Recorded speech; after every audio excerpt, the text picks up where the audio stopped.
Hi everyone. I thought I'd say hello to the world now that we're all in our own spaces doing our own thing. For a lot of kids, they would be going back to coming back from spring break, going to class today, and I think some of them are disappointed and some might be excited. But I realized as a teacher, it's really hard not to go back and be with the kids that you've been with all year. So I thought I'd come to you via video instead and show you a little bit about what we've been up to during this really strange time.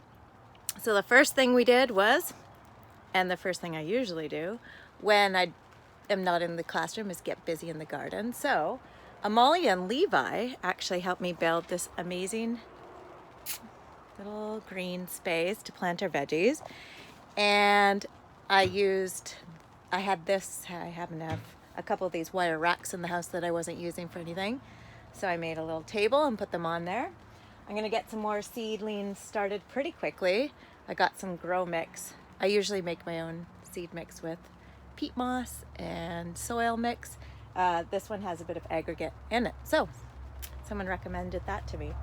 Right now I thought it was quinoa, but I think it's amaranth. And I also have some spinach and peas, lupin, Roma tomatoes, and a type of Brazilian wheat that I got at a Seedy Saturday last year. So in giving that another go, I collected some of that last year. I love to grow wheat because it's so neat to see how it comes up and it adds beauty to the garden.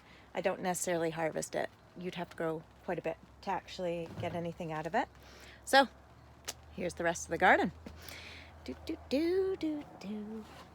Right now I'm digging out this bed here to fill those beds up top, and I don't always swap soil over, but this is really deep, I noticed. So what I'd rather do is take the dirt out of here and put it into the garden beds up top, and then maybe put something a little more sandy down below, which I'll show you. I just got a nice load of dirt delivered. The other thing I love doing at this time of year, it's so nice and warm in here, is I redo my tomato beds because you don't really want to use the soil over and over and over. So I dig everything out and then I put in some type of compost, and I happen to have some chicken compost left over from my chickens last year. I also have bunny compost, which is amazing, so I've been using that as well. So then I top it up. I take the soil out of half the bed and put in the compost, cover it, and then do the same, and then bring soil in from somewhere else. So hopefully that way you can avoid having pests and things like that. So my kids also help me with this. They love being out in the garden. We'll get our tomatoes, cucumbers, peas. I'm gonna start the peas in the greenhouse. They like it there first until it warms up a bit. What else have we got going? We also have some blueberries and some garlic that overwintered. And then I put in some lettuce. So I've got my lettuce rows going here, as long as the bunnies don't escape and eat them. My bunnies never escape. Shh.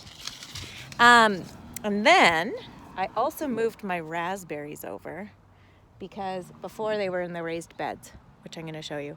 I didn't really like them there. I felt like they were not getting watered enough. So hopefully over there. Now I don't have, it's very shaky, sorry.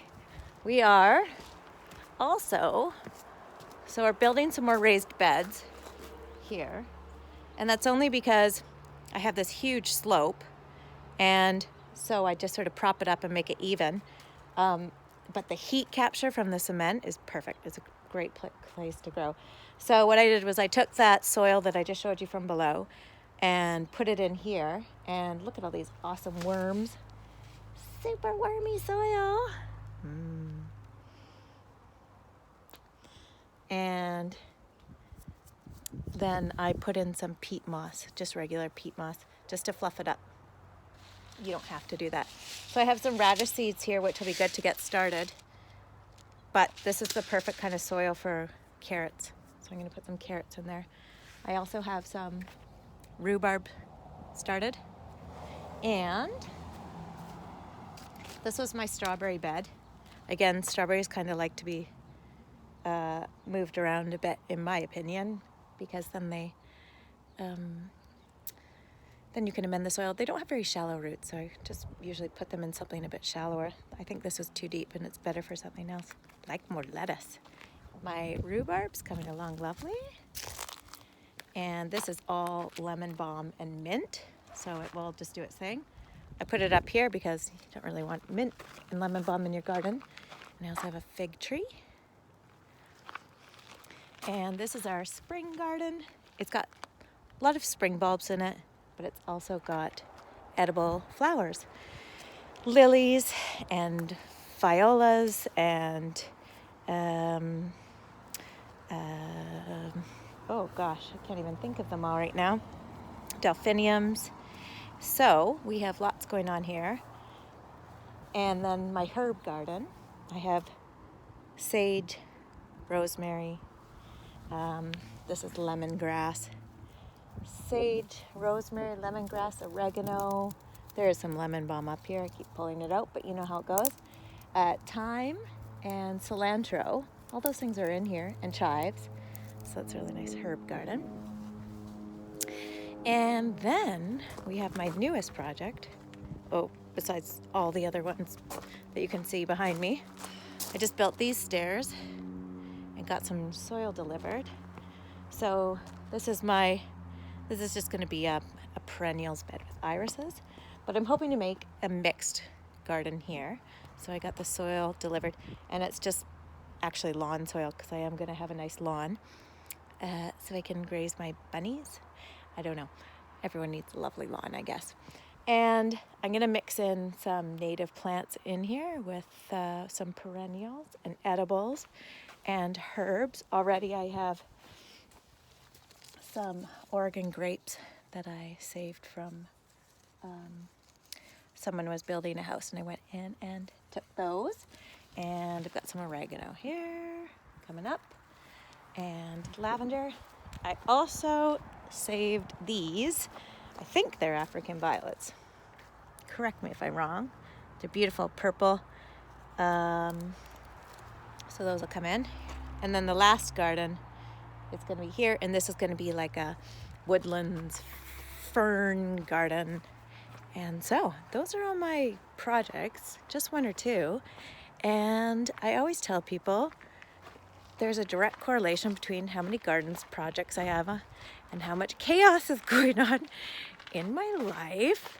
So I feel like when life throws you a virus, make some gardens. Anyway, I'm going to post some more lessons. If you have any lessons that you're looking for to do with your kids, reading or math or science or anything, let me know, and I'll start to do some of those with you as well. And then we'll keep busy through this. I hope you're all well. Bye.